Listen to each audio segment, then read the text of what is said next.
오늘 함께 보실 하나님의 말씀 창세기 3장 1절부터 21절까지의 말씀입니다. 그런데 뱀은 여호와 하나님이 지으신 들 짐승 중에 가장 간교하니라. 뱀이 여자에게 물어 이르되 하나님이 참으로 너희에게 동산 모든 나무의 열매를 먹지 말라 하시더냐.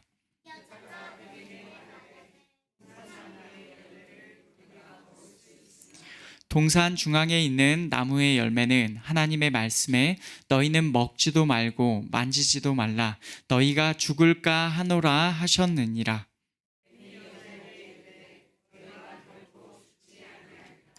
너희가 그것을 먹는 날에는 너희 눈이 밝아져 하나님과 같이 되어 선악을 알 줄 하나님이 아심이니라.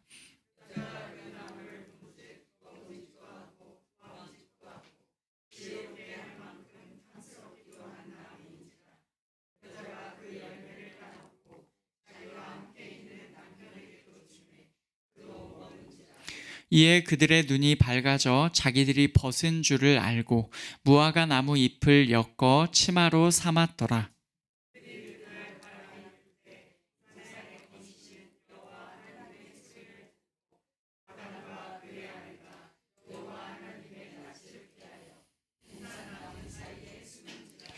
여호와 하나님이 아담을 부르시며 그에게 이르시되 내가 어디 있느냐.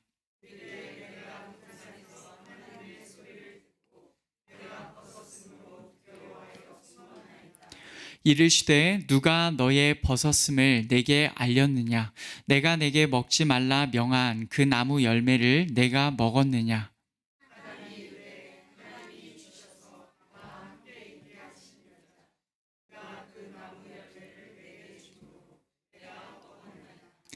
여호와 하나님이 여자에게 이르시되 내가 어찌하여 이렇게 하였느냐.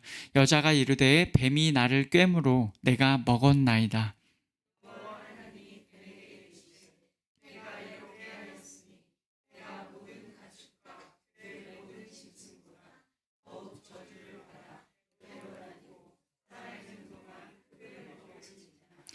내가 너로 여자와 원수가 되게 하고 내 후손도 여자의 후손과 원수가 되게 하리니 여자의 후손은 내 머리를 상하게 할 것이요 너는 그의 발꿈치를 상하게 할 것이니라 하시고.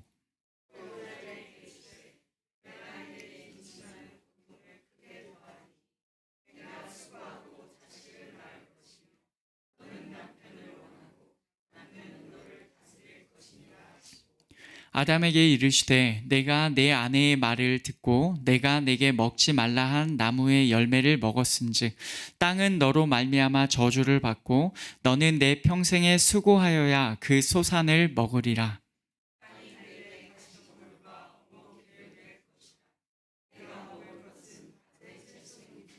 내가 흙으로 돌아갈 때까지 얼굴에 땀을 흘려야 먹을 것을 먹으리니 내가 그것에서 취함을 입었음이라.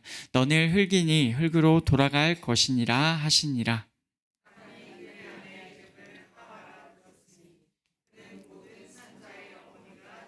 함께 읽겠습니다.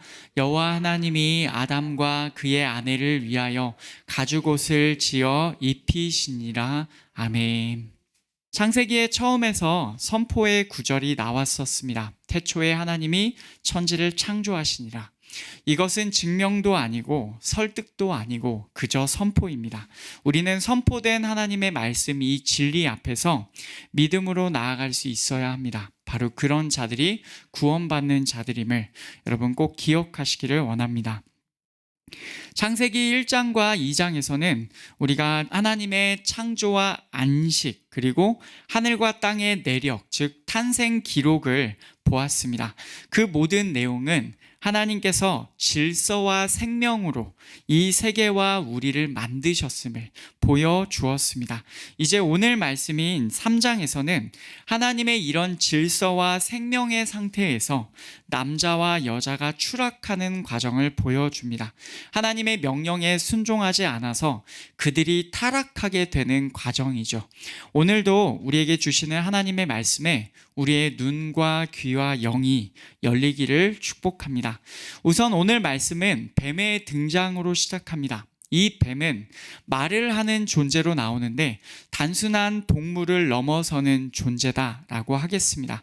이것은 요한계시록을 보면 옛 뱀 혹은 용이라고 나오는 사탄입니다. 사탄이라는 단어는 히브리어인데 그 뜻 자체가 적대자, 반대자 혹은 적이라고 하겠습니다. 하나님의 적대자이죠. 하나님과 반대편에 서서 하나님을 반대하는 자입니다. 오늘 본문에 나오는 뱀은 바로 그 존재를 가리킵니다. 사탄이라고 하고 우리말로는 마귀라고도 합니다. 뱀은 하나님께서 만드신 들짐승 중에 가장 간교하다고 교활하다고 그렇게 나오죠. 1절을 보시면 그런데 뱀은 여호와 하나님이 지으신 들짐승 중에 가장 간교하니라. 뱀이 여자에게 물어 이르되 하나님이 참으로 너희에게 동사한 모든 나무의 열매를 먹지 말라 하시더냐. 그 뱀이 에덴 정원에 있던 여자에게 묻습니다. 정말로 하나님께서 그 동산의 모든 나무의 열매를 먹지 말라고 말씀하셨느냐고 해요. 뱀이 이렇게 말을 하죠. 뱀의 이 질문 자체에서 이미 의도가 담겨 있습니다. 하나님께서 주신 명령을 순수하게 받아들이는 데서 벗어나서 그것이 아닐 수 있는 가능성을 뱀이 지금 열고 있습니다. 정말로 그러하냐라는 질문에서 뱀은 하나님의 말씀을 왜곡하려는 시도로 나아가고 있어요. 여자는 그 말에 이렇게 말합니다. 2절에서 보시면 동산 나무의 열매를 우리가 먹을 수 있다. 동산 가운데에 있는 나무의 열매는 하나님의 말씀에 너희가 죽지 않으려면 먹지 말 것이고 닿지 말 것이라고 하셨다라고 이렇게 말을 해요. 바로 이 여자의 표현에 관하여서 여러 가지 의견들이 있습니다. 여자가 있는 그대로의 하나님의 말씀을 왜곡했다는 생각들이죠. 그 의미를 약화시키고 없던 표현을 덧붙였다는 것입니다. 제가 일전에 이 부분에 관해서 설명한 적이 있었습니다. 약간의 다른 견해는 있을 수가 있고 그렇게 말하는 것도 충분히 존중받을 만하고 이해가 됩니다만은 사실은 남자가 하나님의 말씀을 직접 들었고 건너서 들은 여자로서는 마땅히 할 말을 하였다고 그렇게 볼 수도 있습니다. 그런데 오히려 이 부분에서 중요한 것은 무엇이냐면 여자가 뱀과의 대화를 이어갔다는 점입니다. 사실 뱀의 첫 질문 자체에서 좋지 않은 의도가 있다는 것을 알아차리고는 거기에서 피했으면 가장 좋았을 것이다 라는 생각은 듭니다. 그렇게 뱀과의 대화가 이어졌습니다. 처음에는 하나님의 말씀을 확인하는 것처럼 시작했던 말이 완전한 거짓말로 바뀌었습니다. 4절과 5절을 보면 뱀이 여자에게 이르되 너희가 결코 죽지 아니하리라. 너희가 그것을 먹는 날에는 너희 눈이 밝아져 하나님과 같이 되어 선악을 알 줄 하나님이 아심이니라. 여기 보시면 어떻습니까? 하나님께서는 선악을 알게 하는 나무의 열매를 먹으면 반드시 죽으리라 라고 말씀하셨어요. 그런데 뱀은 너희가 결코 죽지 아니하리라 라고 말합니다. 대놓고 거짓말입니다. 하나님의 말씀을 완전히 바꿔버렸어요. 게다가 하나님께서 그 명령을 주신 의도조차도 완전히 거짓으로 바꿔버렸습니다. 하나님께서는 피조물인 사람과 창조주인 하나님 사이에 차이를 분명하게 두시면서 그 열매를 먹지 않도록 명령하셨습니다. 그것으로써 사람은 무조건적이고 기계적인 순종이 아니라 자발적인 순종을 통해서 하나님을 경외하도록 하셨고 또한 하나님과의 교제를 자발적인 순종을 통해서 누릴 수 있는 특별한 존재로 살 수가 있었어요. 하지만 뱀은 하나님의 이런 목적 안에 악한 의도가 있었다면서 여자를 꿰입니다. 마치 사람을 경계하는 하나님의 이미지로 하나님을 이상하게 만들어 버렸어요. 완전한 거짓말입니다. 이 뱀, 사탄이 한 말이 얼마나 악한 거짓말인지가 느껴지십니까? 뱀이 이렇게 거짓을 말한 의도가 무엇일까요? 그는 하나님의 자리에 오르고 싶었습니다. 자기가 하나님만큼의 권능은 없으니까 절대로 직접 그 자리에 오를 수는 없었어요. 다만 하나님께서 당신의 형상대로 만드신 특별한 피조물인 사람을 망칠 수는 있었습니다.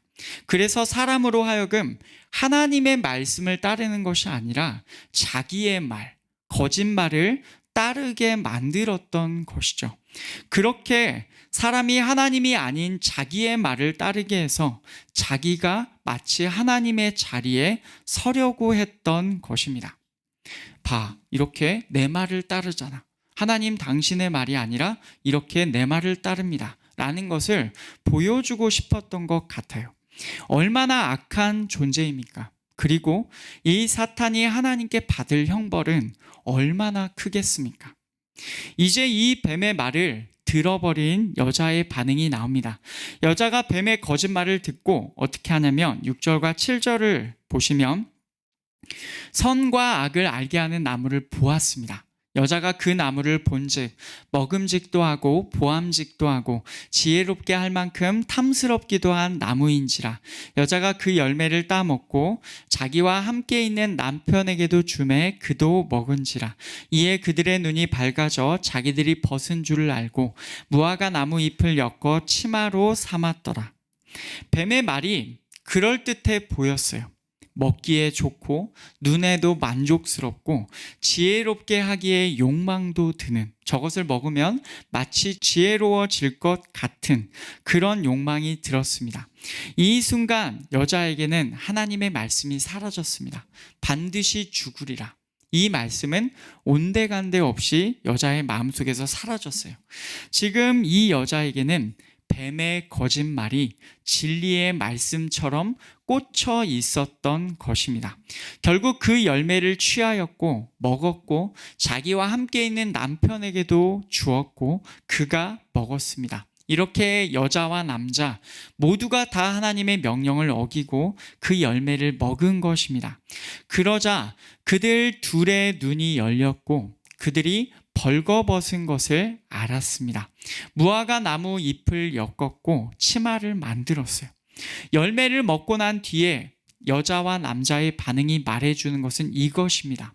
이전까지는 사람이 악을 몰랐었는데 이 시점부터는 악을 알게 되었다는 것이에요. 그전에는 하나님의 말씀에 순종하는 선만 전부였던 그들에게 이제는 하나님의 말씀에 불순종하는 악의 세계가 열리게 되었습니다. 성경에서는 그것을 죄라고 합니다. 하나님께서 주신 명령을 어기는 것, 말씀에 불순종하는 것입니다. 무서운 것은 죄는 사람이 한번 알게 되면 이전의 상태로 다시는 돌아갈 수 없다는 점입니다. 일단 악에 관하여 눈이 열렸으면 그렇게 열린 채로 가는 것이 죄의 치명적인 특성입니다. 악을 알아버린 남자와 여자의 반응은 이제 계속 이어집니다. 8절과 10절에서 보시면 하나님께서 에덴 동산에서 그날 거하셨어요. 바람이 불 때 거기 거하셨습니다. 그 하나님의 소리가 들려왔어요. 그때 남자와 여자는 어떻게 반응하였습니까? 하나님의 앞으로부터 동산의 나무 가운데에 스스로 숨어 버렸습니다. 누가 시켜서가 아니에요. 스스로 숨었습니다. 하나님께서 사람에게 물으셨어요. 내가 어디 있느냐? 하나님께서 아담이 어디 있는지 모르셨을까요? 그렇지 않습니다. 그런데 왜 물어보실까요?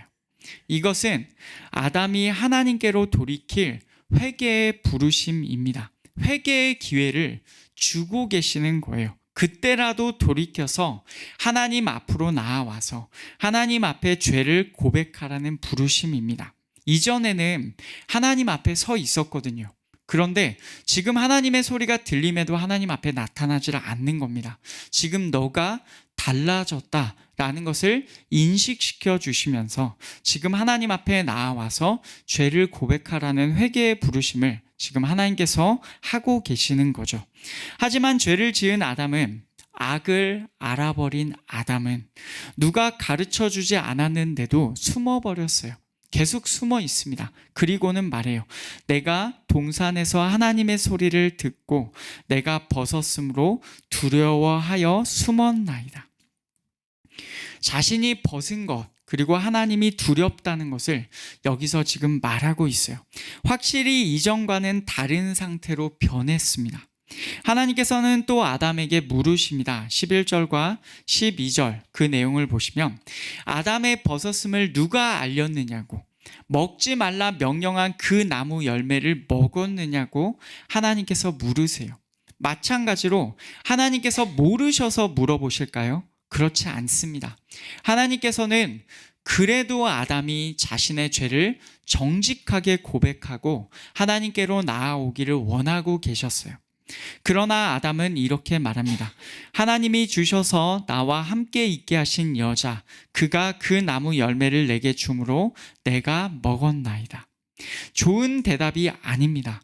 자신의 죄를 인정하기보다 여자의 탓을 합니다. 그것도 하나님께서 그 여자를 자신에게 주셨다면서 하나님의 탓까지도 하는 느낌으로 말을 하죠.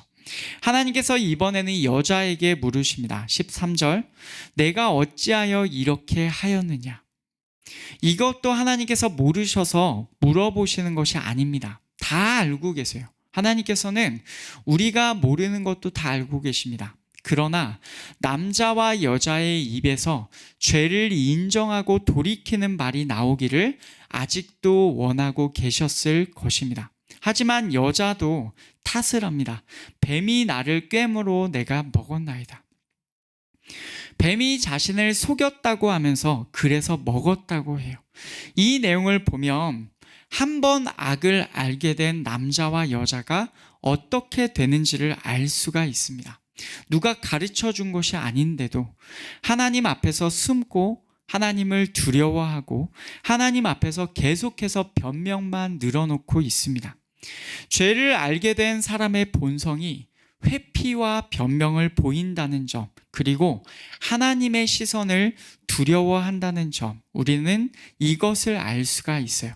사람의 안에서 악한 것들이 계속해서 나오고 있습니다.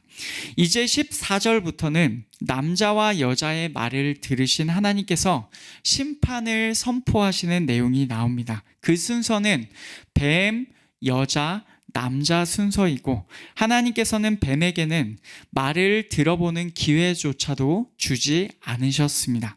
우선 뱀을 향한 심판이 나옵니다. 14절과 15절을 보시면 여호와 하나님이 뱀에게 이르시되 내가 이렇게 하였으니 내가 모든 가축과 들의 모든 짐승보다 더욱 저주를 받아 배로 다니고 살아있는 동안 흙을 먹을지니라.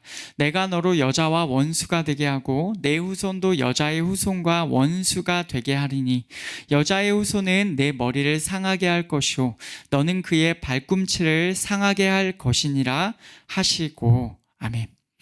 뱀이 이 일을 행하였기 때문에 뱀은 저주받는다고 말씀하십니다. 다른 가축이나 들 짐승과는 다르게 뱀은 배로 다닌다고 하세요. 그리고 살아있는 동안 흙을 먹는다고 하십니다. 그리고 뱀과 여자의 구도 속에서 원수가 되게 하신다라고 그렇게 하나님께서 선포하시죠. 서로 적대하는 상황을 뱀과 여자 사이에, 그리고 뱀의 후손과 여자의 후손 사이에 두십니다. 그래서 여자의 후손이 뱀의 머리를 칠 것이고 뱀은 여자의 후손을 그의 발꿈치를 칠 것입니다. 이 구절은 아주 유명한 구절이에요. 우리가 원시복음이라고 하는 유명한 구절입니다. 하나님께서는 사람을 꿰어 하나님께 불순종하게 만든 뱀을 그냥 두지 않으십니다. 뱀을 여자와 원수로, 뱀의 후손과 여자의 후손을 원수로 만드시죠. 우리가 오후 예배 때 요한계시록에서 살펴보았던 내용이 바로 그것입니다. 요한계시록 12장에 그 내용이 나오는데 12장 4절과 5절을 보면요. 거기에 이렇게 나옵니다. 용이 해산하려는 여자 앞에서 그가 해산하면 그 아이를 삼키고자 하더니 여자가 아들을 낳으니 이는 장차 철장으로 만국을 다스릴 남자라. 그 아이를 하나님 앞과 그 보좌 앞으로 올려가더라. 아멘. 여자가 나오고 그 여자에게서 남성 아이가 해산되게 됩니다. 그 여자에게서 남성 아이가 나오죠. 그때 용이 그 아이를 삼키려고 했지만 실패하였어요. 그 남성 아이는 누굽니까? 철장, 즉 철막대기에 권세가 있는 자로서 하나님 앞과 보좌 앞으로 올라갔습니다. 이는 여자의 후손으로 오신 예수님을 의미해요. 용은 사탄을 의미하고 그는 어떻게든 예수님을 삼키려 하였지만 실패하였어요. 그러자 이제 여자의 남은 자손과 전쟁을 준비하려고 합니다. 17절을 보시면 용이 여자에게 분노하여 돌아가서 그 여자의 남은 자손 곧 하나님의 계명을 지키며 예수의 증거를 가진 자들과 더불어 싸우려고 바다 모래 위에 서 있더라. 아멘. 그리고는 바다 모래 위에서 바다에서 올라오는 짐승, 땅에서 올라오는 짐승을 기다립니다. 바로 이 내용이 오늘 본문에서 미리 언급되어 있었어요. 여자와 뱀 사이의 원수 관계이죠. 이 내용, 그래서 여자의 후손으로 오시는 예수님을 향하여서 뱀이, 사탄이 끔찍하게 예수님을 싫어하고 어떻게든 그 아이를, 예수님을 삼켜버리려고 했으나 예수님은 끝내 그 전쟁에서 승리하십니다. 라는 내용이 여기 언급되어 있었고, 여자의 후손을 향해서도 뱀과 뱀의 후손이 끊임없이 여자의 후손과 전쟁을 벌인다는 것. 여러분, 이것이 오늘 본문에서 미리 언급되어 있었습니다. 다음으로 여자를 향한 심판이 나옵니다. 16절을 보시면 또 여자에게 이르시되 내가 내게 임신하는 고통을 크게 더하리니 내가 수고하고 자식을 낳을 것이며 너는 남편을 원하고 남편은 너를 다스릴 것이니라 하시고, 임신하는 고통이 많아질 것이고 수고하면서 자식을 낳을 것입니다. 너는 남편을 원하고 남편은 너를 다스릴 것이다 라고 말씀하시죠. 여기서 원한다와 다스리다 라는 표현이 무엇인지 살펴볼 필요가 있겠습니다. 이 표현 둘은 창세기 4장에서 그대로 다시 한번 반복됩니다. 창세기 4장 7절 말씀을 보시면 내가 선을 행하면 어찌 낯을 들지 못하겠느냐, 선을 행하지 아니하면 죄가 문에 엎드려 있느니라. 죄가 너를 원하나 너는 죄를 다스릴지니라. 아멘. 동생 아벨의 제사만 받고 자신의 제사는 받지 않으신 하나님 앞에서 형 가인의 안색이 변했을 때 하나님께서 이 말씀을 주셨어요. 죄가 가인을 원하지만 가인은 그것을 다스릴 것이다 라고 하셨습니다. 죄는 가인을 어떻게든 삼켜버리려고 하지만 그 죄를 다스려야 하는 것이 가인의 할 일이었습니다. 이 내용은 그대로 오늘 본문에서도 적용이 됩니다. 원래 하나님께서는 여자를 돕는 자로 지으셨습니다. 하지만 창세기 3장에서는 그 돕는 자의 역할을 여자가 행하지 못하였어요. 오히려 자신이 먼저 뱀의 유혹에 넘어가고 남자도 뱀의 유혹에 빠지게 하는 역할을 행하였습니다. 돕는 자의 역할이 아니라 오히려 망치는 자의 역할을 하였죠. 이것을 바울도 디모데전서에서 이렇게 설명합니다. 디모데전서 2장 13절 14절을 보시면 이는 아담이 먼저 지음을 받고 하와가 그 후며 아담이 속은 것이 아니고 여자가 속아 죄에 빠졌습니다. 아멘. 아담이 먼저 지음을 받았습니다. 그 다음이 하와입니다. 아담이 속은 것이 아니고 여자가 속아서 죄에 빠졌다고 합니다. 성경은 이것을 분명하게 인정하고 지적합니다. 물론 남자를 먼저 지으셨고 다른 생물들의 이름을 남자가 불렀듯이 여자도 남자가 이름을 부르게 그렇게 만드셨죠. 그래서 남자를 먼저 그리고 다스리는 자로 세우신 것이 맞습니다. 그러나 타락 이후에는 여자가 남자의 그 자리를 강력하게 원하는 경향이 생기게 되었습니다.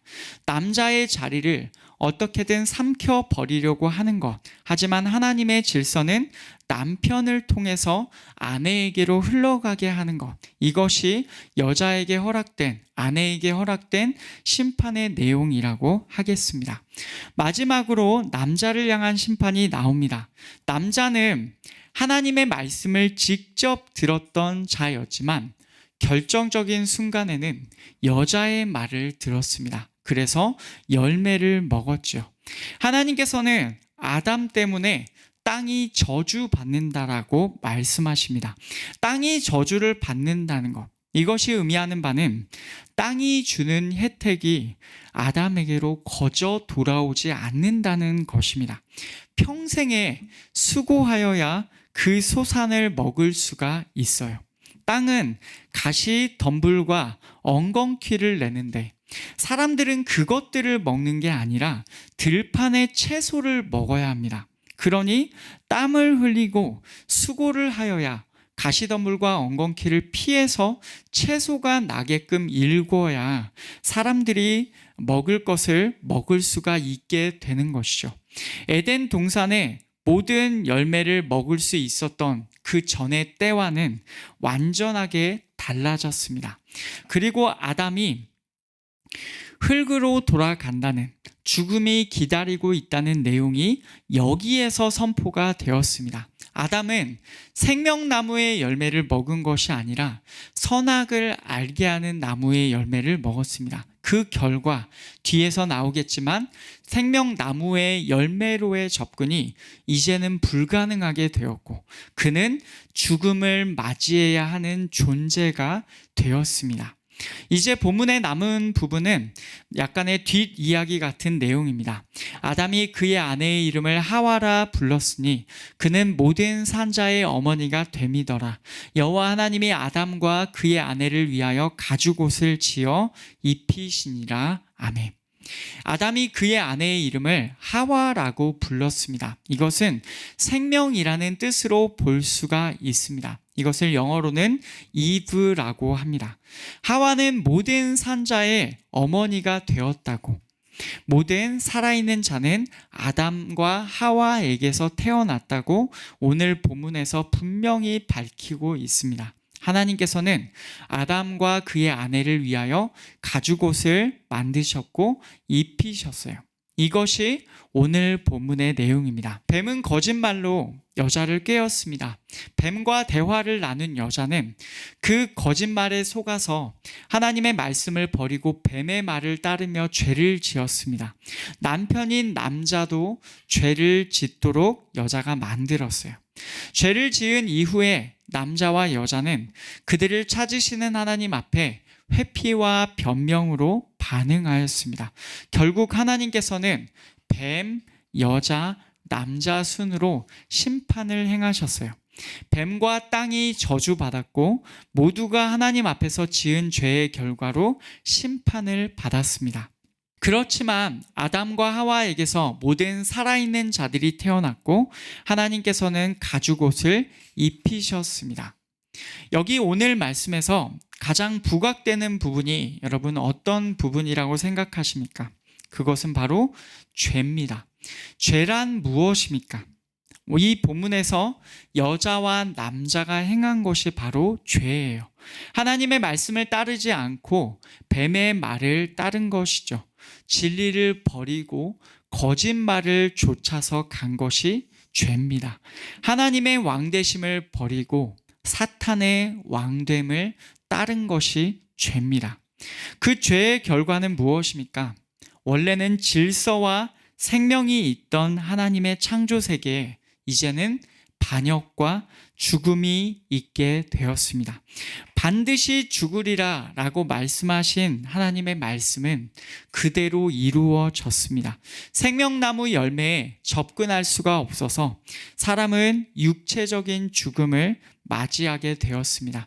육체의 죽음은 몸과 영혼의 분리라고 말할 수가 있어요. 똑같이 마찬가지로 사람은 영적인 죽음도 맞이하게 되었습니다.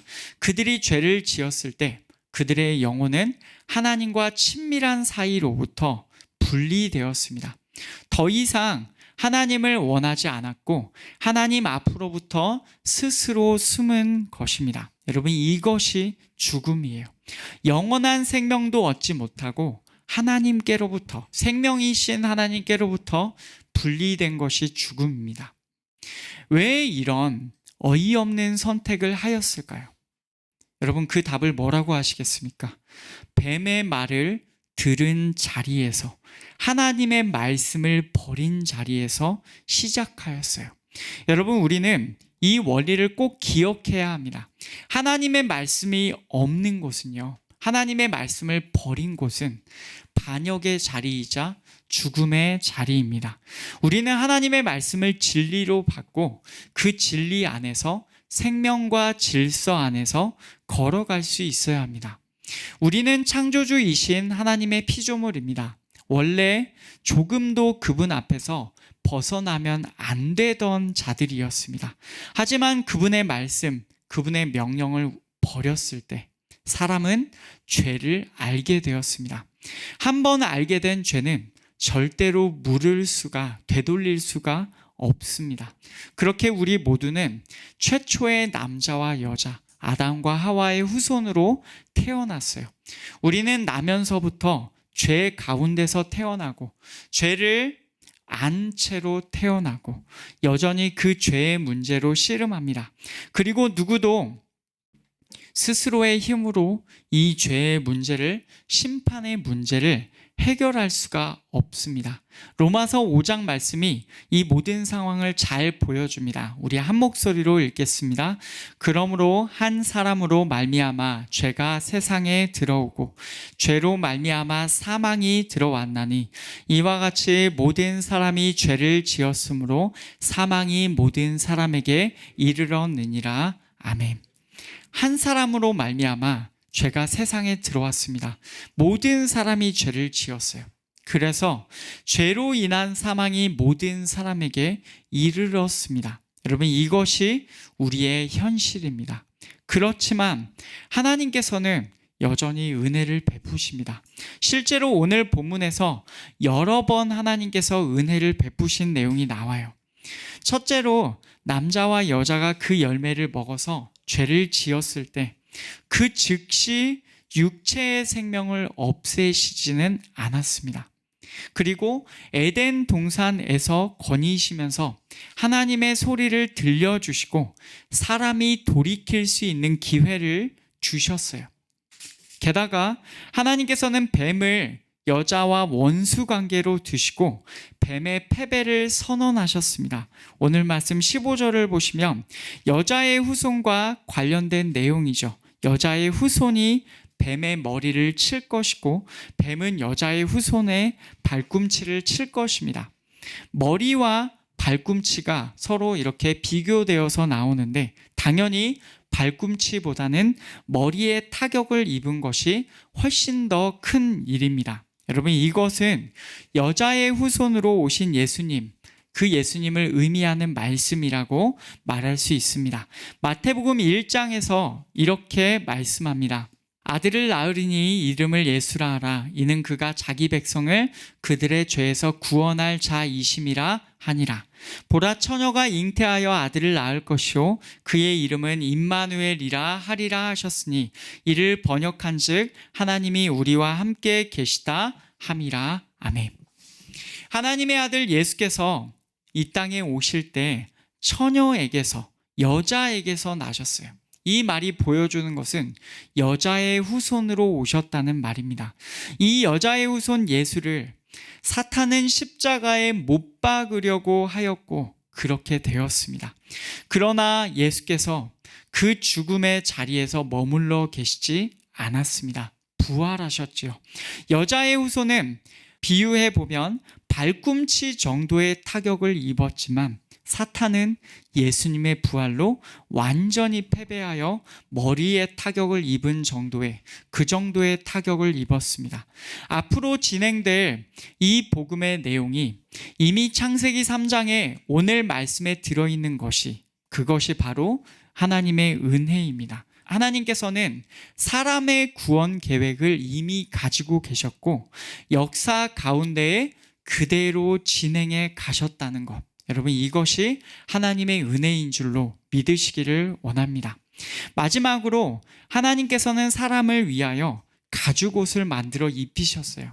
이 가죽옷은 가죽입니다. 동물의 가죽으로 만들어진 옷입니다. 그렇다는 말은 이것 안에 동물의 희생이 이미 전제되어 있다는 뜻이에요. 여기서 우리는 제물의 그림자가 드리워져 있다는 것을 우리가 볼 수가 있습니다. 제물을 드려서 제물을 바치고는 사람을 살리는 그림이 이미 이 안에 들어가 있는 것이죠. 바로 그 제물의 원형으로서 사람을 살리기 위하여 이 땅에 오신 분이 바로 하나님의 아들 예수님이십니다. 죄로 인하여 그 죄의 결과, 하나님의 말씀을 버리고 사탄의 거짓말을 택하여서 계속해서 죄로 인하여서 벗어날 수가 없는, 죄책에서 도저히 벗어날 수가 없는 우리를 위하여 하나님의 아들 예수께서 사람으로 이 땅에 오셔서 똑같은 사람이라는 조건으로 우리의 죄를 위한 참 제물이 되어 주셨습니다.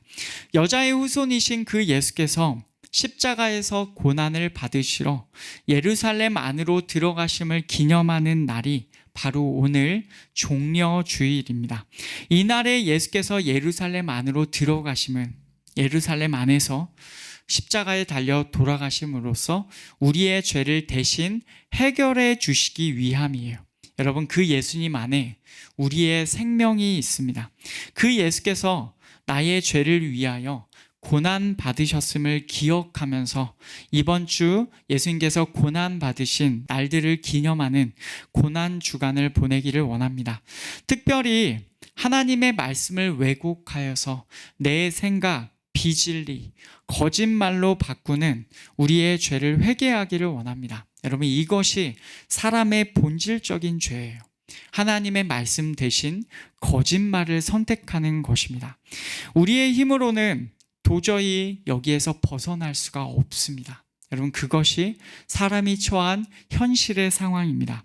이 상황에서 우리가 감당할 수 없는 죄와 죽음에서 우리를 건지러 이 땅에 오셔서 고난을 받고 부활하셔서 그 모든 장벽들을 깨뜨리시고 이기신 예수님께 감사하며 이제는 그분의 사랑을 우리 마음 깊숙이에 받아들이는 자들이 되기를 소원합니다.